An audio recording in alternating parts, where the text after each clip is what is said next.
자동차 공업 강국 독일이 방산 산업 부활은 물론이며 타도 한국을 위한 작업을 진행합니다. 특히 기존 자동차 공장을 탱크와 탄약 공장으로 바꾸는 작업에 전격 돌입했다는 소식입니다. 독일은 국가 전체에 자동차 공장이 고르게 퍼져 있는데 이를 방산시설로 탈바꿈한다는 것입니다. 독일은 오랜 기간 자동차 생산의 최고 국가로 명성을 떨쳤으며 국가 핵심 산업 중 하나입니다. 철강을 잘 다루는 독일은 자동차 산업 분야에서 최고라 평가받았고 프리미엄 독삼사라는 말이 따로 있을 정도였죠. 그런데 전혀 뜻밖의 상황을 마주하자 망연자실했으며 오히려 대한민국이 주목받게 되었다고 하는데요. 오늘 이 시간에는 독일 자존심인 자동차 공장을 바꾸는 이유와 한국 관련해서 논란, 독일의 이야기에 대해 크게 세 가지로 다뤄보도록 하겠습니다. 첫 번째, 독일이 자동차 공장을 방산시설로 바꾸는 이유. 우선 최근 유럽은 도널드 트럼프 대통령이 한 말에 엄청난 충격을 받았습니다. 과연 이게 미국의 대통령 입에서 나올 말인가 싶은데요. Let's be honest. The European Union was formed in order to screw the United States. That's the purpose of it. And they've done a good job of it, but now I'm president. 복수의 소식통은 트럼프 대통령이 선을 넘고 있다 했으며 아무리 그래도 유럽은 최대 우방이라고 언급했습니다. 또한 일각에서는 트럼프가 고령으로 인해서 아무 말이나 내뱉고 있다는 주장이 나왔는데요. 실제 금일 인터뷰에서 젤렌스키 보고 독재자라 했던 자신의 말조차 기억하지 못했습니다. I still think that Mr. Zelensky is a dictator. Did I say that? I can't believe I said that. Next question. 바이든을 고령이라며 계속 비판해오던 트럼프가 비슷한 증상을 보인다는 비판도 나왔습니다. 하지만 이를 두고 소식통들은 트럼프의 외교 노선이 확실하게 정해졌다며 이를 잘 파악해야 한다는 겁니다. 트럼프는 이제 2기이기 때문에 뒤를 돌아보지 않으며 자신의 평소 지침을 빠르게 실행시킬 것이라는 뜻인데요. 유럽 소식통들은 트럼프 대통령이 미국의 가장 강력한 우방으로 꼽히던 유럽을 홀대하고 있다며 당장 러시아 앞에서 유럽은 풍전등화와 같은 위기감에 휩싸이고 있다고 전하고 있습니다. 실제 미국 정부는 러시아와 종전 협상을 펼쳤고 유럽과 우크라이나는 제외해버렸습니다. 버림받은 유럽 수장들은 마크롱 대통령과 함께 프랑스에서 긴급 회동을 갖고 대책 마련에 들어갔고 유럽 각국은 우크라이나에 유럽군 파견을 검토하는 반면 각국의 국방력을 키우기 위해 조치에 들어갔습니다. 그 가운데 유럽 방산의 1인자를 자처하는 독일은 파격적인 대책을 내놓게 된 것입니다. 그런데 독일은 결국 자동차 변경을 결정하고 한국 때문에 크게 놀라게 되는 일이 발생했습니다. 한국을 타도하고자 자동차 공장을 개조했는데 그 가운데 엄청난 사실을 마주하게 된 것입니다. 두 번째, 독일 자동차 공장 변경 한국 때문에 놀란 이유. 유럽 최대의 탄약 제조업체인 라인메탈에 따르면 일단 독일 내 자동차 공장 두 곳을 용도 변경하여 방위 장비 생산에 사용할 계획이라는 매우 파격적인 계획을 밝혔습니다. 가장 긴급한 이유로는 우크라이나 전쟁을 둘러싼 미국의 긴장 속에서 방위 지출이 급증한다는 것으로 뮌헨 안보 회의 가운데 EU가 자체적으로 지속 가능한 방위 계획을 마련해야 한다는 경종을 울린 겁니다. 게다가 결정적으로 유럽 방산 시장이 이러다가 대한민국에 완전히 점령당한다는 위기감이 있었습니다.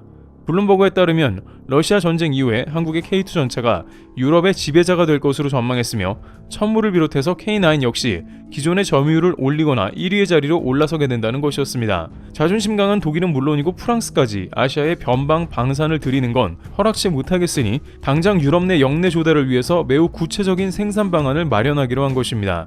독일 라인메탈사는 자동차 부품을 생산하는 베를린 등 자동차 공장을 무기 공장으로 바꾼다고 했습니다. 독일 정부는 이를 매우 좋은 아이디어로 생각했고 라인메탈사는 다음과 같이 밝혔습니다. 라인메탈사 관계자는 이 자동차 공장들이 라인메탈 그룹의 주요 군수장비 공급 업체로서의 능력과 독일과 전 세계 고객의 높은 수요로부터 이익을 얻을 것이라며 확신한 것입니다. 이 자동차 공장들은 일단 라인메탈의 무기사업부에 편입되어 소위 하이브리드 공장으로 운영됩니다.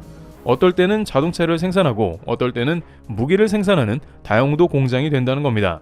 또한 현재 독일의 자동차 산업은 매우 불황으로 전기차를 중심으로 수출이 급감한 상태입니다. 아우디, 폭스바겐 등 독일의 유명 브랜드조차 야간 작업을 없애고 공장 폐쇄를 고려하고 있습니다. 게다가 중국에서는 자동차를 과잉 생산해 유럽 시장 전체를 위협하고 있기까지 하죠. 독일 자동차 업계 1위 부품 공급업체 보쉬조차 2032년까지 5,500명을 감원한다 발표했습니다. 그러다 보니 어차피 자동차 공장도 문을 닫아야 하는 상황에 전차나 부품을 생산할 공장으로 간다는 것이죠.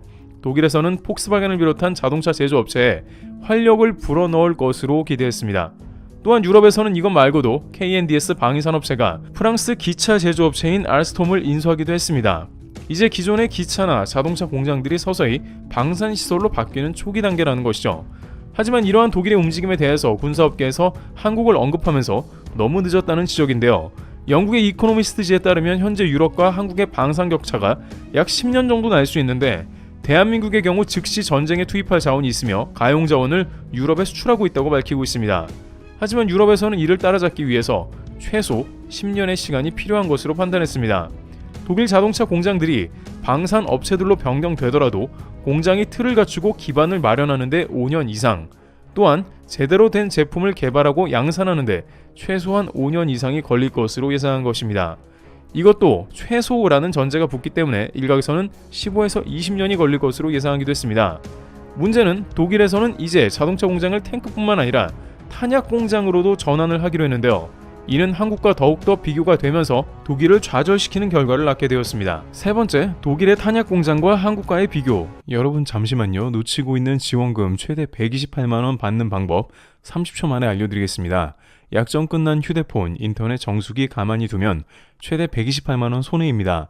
휴대폰 전환지원금 최대 50만원에 인터넷 TV 최대 48만원, 가전 렌탈 최대 30만원까지 설치 당일 꼬박꼬박 받을 수 있습니다. 법이 정해준 지원금이니 당연히 챙겨야 합니다. 아정당은 만약 다른 곳보다 지원금이 적다면 차액의 120%로 돌려준다는데 역시 전국 가입자 수 1위인 이유가 있습니다. 아이폰 갤럭시도 지금 주문하시면 당일 발송됩니다. 이사 청소도 유명한 홈서비스 전문기업 아정당, 일을 얼마나 잘하면 이사 당일 불만족 시 전액 환불해주는 보장이사도 제공합니다. 업계 유일 365일 24시간 언제든 전화 카톡 무료 상담 가능하니 언제든 내 지원금 확인해 보시길 바랍니다. 휴대폰, 인터넷, 가전 렌탈, 이사 청소까지 정당하게 받자 아정당. 세 번째, 독일의 탄약 공장과 한국과의 비교. 독일 소식통에 따르면 독일은 한화로 22조 원을 투입해서 포탄을 235만 개 주문할 계획이며 이는 우크라이나 전쟁에서 자신들이 보고 뼈아픈 교훈으로 인해서 많은 포탄을 주문하겠다는 겁니다.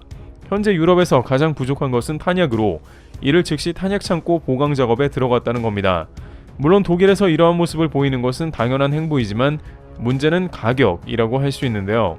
한국에서 생산되는 포탄의 평균적인 가격을 환산해 봤을 때 비슷한 스펙으로 개당 50만원 가량이라고 하며 군사계에서는 독일에서는 약 1000만원 가량의 비용이 소모된다는 계산이 나왔다는 것입니다. 발당 비용이 한국보다 20배 비싸다는 것인데요. 군사계에서는 이에 대해 다음과 같이 분석하는데 독일에는 2차 세계대전 이후에 군사 생산시설이 모두 폐쇄되었거나 공중 분해된 상황으로 현재는 포탄 공장을 200만 발 이상 생산하려면 라인을 새롭게 가동해야 하는 형국이라는 겁니다. 결국 공장 건설, 그런 모든 비용을 포함해 봤을 때 발당 1000만원 가량으로 산정할 수 있다는 이야기이며 결국 미래로 갈수록 포탄 가격은 내려가겠지만 한국과 비슷하려면 최소한 50에서 100년 이상 소요될 것입니다. 게다가 유럽 납품을 우선하려고 하니 주변 유럽 강대국에 바가지를 씌울 게 뻔합니다. 마크롱 대통령이 그렇게 해서라도 유럽 자급자족을 하자고 했으니 한국보다 20배 비싸게 사야겠죠. 반면 한국은 6.25 전쟁 이후에 가면 갈수록 포탄 생산을 고도화하고 빠르게 발전시키고 있는 모습입니다. 전 세계에서 포탄 재고를 가장 많이 가지고 있는 나라 중 하나이며 공급 체계가 이미 차원이 다르게 발달되어 있습니다. 심지어 인도네시아에서도 이런 것을 눈치채고 KF-21을 속썩이고 있어도 한국에 탄약 계약을 체결했습니다. 인니 정부는 카타르를 통해서 약 2,200억 원가량의 소구경 탄약 공급 계약을 체결한 것입니다. 인도네시아도 탄약 공급이 한국만큼 빠른 나라가 없다고 판단했기에 빠른 계약을 집어넣은 것이죠.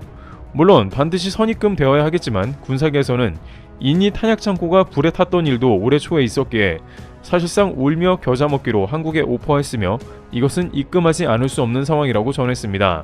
탄약은 입금하지 않으면 달라는 데가 천지이기에 아쉬울 것도 없다는 의견도 나왔기 때문이죠.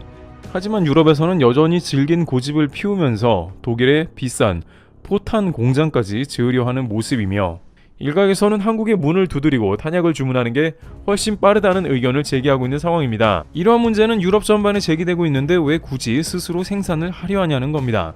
미국에서도 자국의 조선업이 망해가는데 존스법으로 선박을 굳이 미국 내에서 건조해야 하냐는 비판이 나왔는데 이제서야 그러한 법을 바꾸며 한국에서도 군함을 지어야 한다는 주장이 나오는 상황이 되었습니다. 실제 트럼프 정부는 한국과 대대적인 조선업 협력에 들어갈 것으로 예상되고 있습니다. 하지만 유럽은 그럼에도 불구하고 여전히 정신을 못 차리고 있는 모습이 되었습니다. 이제 미국도 유럽을 손절해버리는 타이밍에 K방산 대신에 자체 생산을 고집하고 있는 겁니다. 공장도 없고 기반도 없는데 자동차 공장을 개조해 언제 한국방산을 따라잡을 수 있겠냐는 말이죠. 이 와중에 폴란드를 비롯해 노르웨이 등은 발주한 방산 물품들이 속속들이 도착하고 있으며 국가기념일 퍼레이드의 위용을 과시하면서 러시아의 침공에 대비하는 모습을 보이고 있습니다. 모두가 K방산을 찾는 이 와중에 유럽 G7 주요 국가들이 정신을 차리게 될지 귀추가 주목되고 있습니다. 트래블TV였습니다. 감사합니다.